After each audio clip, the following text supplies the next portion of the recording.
Salut le peuple de Dieu.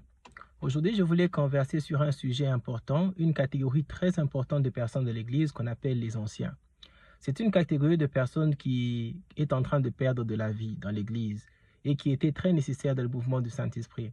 Rappelez-vous que dans le livre d'Apocalypse, on a un Jésus qui frappe à la porte dans l'Église, c'est-à-dire un Jésus qui est en train de nous informer que nous avons laissé le Saint-Esprit à l'extérieur de l'Église.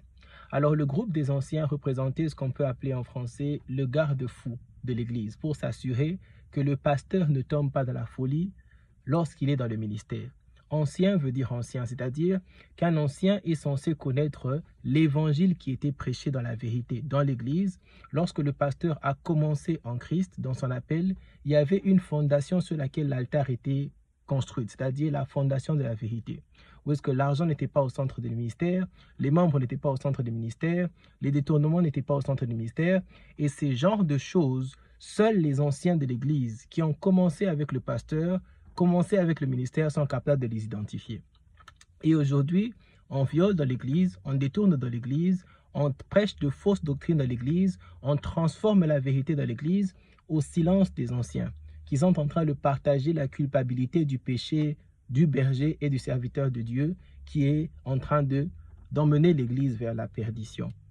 Aujourd'hui, je viens nous rappeler le test de Esdras. Esdras, lorsque dans son livre, il mentionne la complétion, quand ils ont completed le temple de Dieu et la fondation du temple de Dieu, il y a eu cette dynamique dans l'Église où est-ce qu'on dit que les anciens prêtres qui connaissaient la gloire du temple ancien étaient en train de pleurer.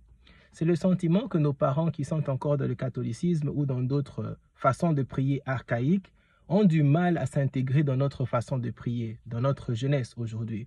Souvent, nous, à l'étranger, lorsqu'on reçoit des parents qui viennent de l'étranger, ils ont du mal à s'intégrer dans nos communautés parce que la révérence de Dieu est partie. Dans la façon dont on s'habille, la façon dont on sert Dieu, le sérieux est parti, la crainte de Dieu est partie. Et je pense que ce genre de choses peut être adressé à l'Église si les anciens commencent à réaliser qu'ils ont un rôle plus important que de porter des vestes et de s'asseoir devant les sièges importants de l'Église. Ils doivent être proactifs par rapport aux choses qui ne devraient pas être dites dans le ministère et faites dans l'Église.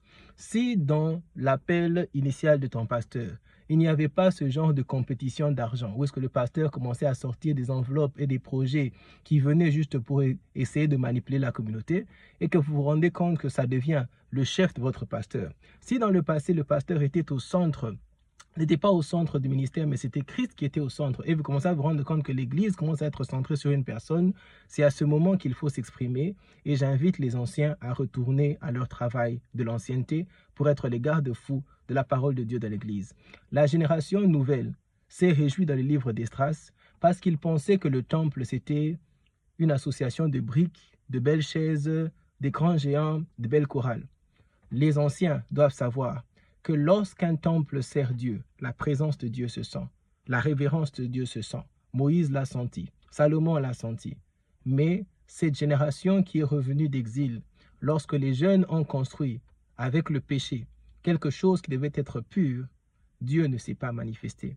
Alors je te pose la question, tu es ancien dans l'Église, tu as vu les changements qui se sont passés dans ton Église. Pourquoi gardes-tu silence? Tu seras coupable de ce qui se passe dans l'Église, de tous les abus qui se passent dans l'Église. Avec ton silence, tu es complice. Que le Seigneur te donne la force de redevenir effectif dans ton ministère et d'être égal à Jésus, c'est-à-dire à la vérité. Que le Seigneur te bénisse abondamment.